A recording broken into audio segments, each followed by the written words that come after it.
আসসালামু আলাইকুম। আসলে আমরা অনেক সময় আমাদের সন্তানদেরকে শিক্ষা দিতে চাই। আমাদের কাছে মোটা দাগে বড় ধরনের প্রশ্ন দেখা দেয় যে আমরা আসলে আমাদের সন্তানদেরকে আমাদের বাড়িতে আ কি শিক্ষা দিব? কনটেন্ট গুলো কি হবে? কিভাবে তাদেরকে শিখাবো? এই যে নানান ধরনের প্রশ্নগুলো আমাদের মাঝে আসে, এই বিষয়গুলি নিয়েই আমরা হোম স্কুলিং এ আমাদের আ সন্তানদেরকে আসলে কি শেখাবো? এই বিষয়টি নিয়ে আমরা আজকে কথা বলব। ইসলামিক হোম স্কুলিং শুধু আপনি তাকে কোরআন শেখাবেন, হাদিস শেখাবেন, বিষয়টি এটা নয়। এটি একটি হচ্ছে সমন্বিত চরিত্র, জ্ঞান এবং জীবন দক্ষতা ভিত্তিক শিক্ষা ব্যবস্থা। আপনি হোম স্কুলিংকে যদি সাধারণত চিন্তা করে থাকেন যে আপনি বাচ্চাকে শুধু কোরআন এবং হাদিসটাই শেখাবেন, বিষয়টা এটা নয়। হোমস্কুলিং শিক্ষাটা হচ্ছে যে আপনি তাকে সকল দিকের একটা বিস্তারিত জ্ঞান দিবেন। তবে আপনার ফোকাসটা থাকবে আমি যেহেতু আমরা প্র্যাকটিসিং মুসলিম, আমাদের ফোকাসটা থাকবে যে ইসলামিক হোমস্কুলিং এ আমার সন্তান একজন খাঁটি ঈমানদার মানুষ হিসেবে কিভাবে গড়ে উঠতে পারবে, তাকে আমি সেক্ষেত্রে সহযোগিতা করব। সেই বিষয়টিকে আমি এমফেসিস দিব এবং যাতে করে সে এই যে খারাপের একটা মহোৎসব চলছে, চতুর্দিকে আ পরিবেশ, পারিপার্শ্বিকতা সবকিছুই যখন খারাপের দিকে যাচ্ছে, বিরেল হচ্ছে, আমার সন্তান যাতে সেখানে টিকে থাকে, হ্যাঁ? আল্লাহ রাব্বুল আলামিন যেমন মুমিনের একটা বৈশিষ্ট্য বর্ণনা করতে গিয়ে সেখানে বলেছেন যে, আল্লাহর মুমিন বান্দার বৈশিষ্ট্য হচ্ছে যে খারাপ কাজের মহড়া চলতে থাকে, আর ওর মধ্য দিয়ে যখন আল্লাহর মুমিন বান্দা চলে এবং তার জীবনযাপন করে সে চলে যায় ওই আল্লাহর মুমিন বান্দা, সেই খারাপের কোনো ছিটেফোঁটাও তাকে স্পর্শ করতে পারে না। ঠিক এরকমটাই আমাদের সন্তানদেরকে আমরা গড়ে তুলতে চাই। এর জন্য হোমস্কুলিংয়ে আমরা প্রথম যে বিষয়টি শেখাবো আমাদের সন্তানদেরকে সেটি হচ্ছে আকীদা এবং ঈমান শিক্ষা।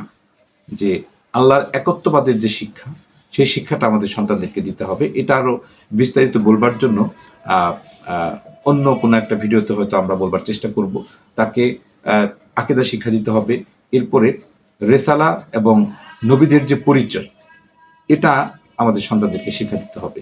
তারপর আখেরাত, জান্নাত, জাহান্নাম এই বিষয়টি শিক্ষা দিতে হবে। তাকদীরের ধারণা, এই বিষয়টি আমাদের সন্তানদেরকে আমাদের শিক্ষা দিতে হবে।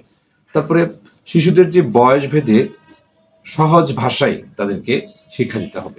যদি বয়স ভেদে আমরা সহজ ভাষায় তাদেরকে শিক্ষা দিতে পারি তাহলে দেখবেন যে সেখান থেকে আমাদের সন্তানেরা তার যে পারসিভ করা সেটা খুব সহজে করতে পারবে। তাহলে মোটা দাগে প্রথমত আমরা যে বিষয়গুলো বলেছি, তাওহীদ সম্পর্কে শিক্ষা দিতে হবে, রিসালাত সম্পর্কে শিক্ষা দিতে হবে, আখেরাত, জান্নাত, জাহান্নাম এবং তাকদীরের যে ধারণা সেই সম্পর্কে শিক্ষা দিতে হবে।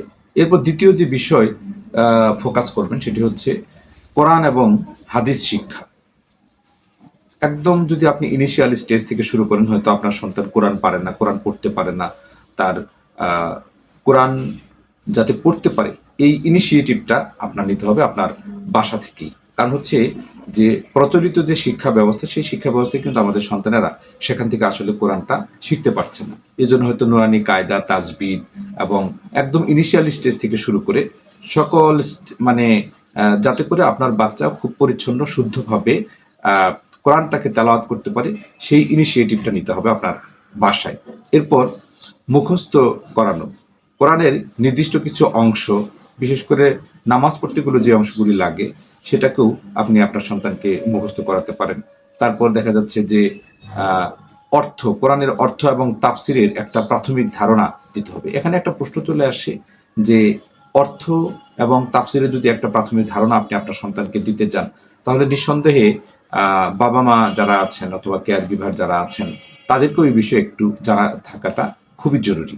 আপনি যত বয়সে আপনার হোক না কেন, হয়তো এখন চিন্তা করছেন যে আপনার এটা শেখার বা জানার বয়স নেই, অথবা আমি টাইমটা পাস করে এসেছি, অথবা কিভাবে শিখবো। এটাকে ঝেড়ে ফেলে দিয়ে আপনি যে চিন্তাটুকু করবেন সেটি হচ্ছে যে আপনার সন্তানের একটা ভালো ভবিষ্যতের জন্য, আপনার সন্তানের একজন ভালো মুমিন হয়ে গড়ে উঠুক। সেজন্য হলো এই যে তাফসিরের ধারণা, কোরআনের যে অর্থের যে ধারণা, তাফসিরের ধারণা, এটা আপনি নিজের যেমন লাভ করবেন ঠিক তেমনিভাবে আপনার সন্তানকেও সেই ধারণাটা দিতে হবে। তারপরে আপনার নির্বাচিত প্রাথমিক অবস্থায় নির্বাচিত কিছু হাদিস আপনার সন্তানকে শেখাতে হবে। সেটা হতে পারে যে আপনি একদম নিজে একটা সিলেবাস তৈরি করে নিলেন বা চিন্তা করে নিলেন। যেমন প্রাথমিক অবস্থায় আদব সংক্রান্ত যে হাদিসগুলি আছে, সেই হাদিসগুলি আপনার সন্তানকে দিতে পারেন। তো আজ এ পর্যন্তই। অনেকগুলো বিষয় বলেছি হোম স্কুলিং এ আপনার বাচ্চাকে আপনি কি, কি শেখাতে পারেন। এই বিষয়গুলোর দিকে যদি আমরা ফোকাস করি, গুরুত্ব দিই, তাহলে আশা করি যে আমাদের মনের মতো করে আমাদের সন্তানদেরকে আমরা গড়ে তুলতে পারবো। তো সকলেই ভালো থাকবেন, সুস্থ থাকবেন। শুভকামনা সকলের জন্য। আল্লাহ হাফেজ।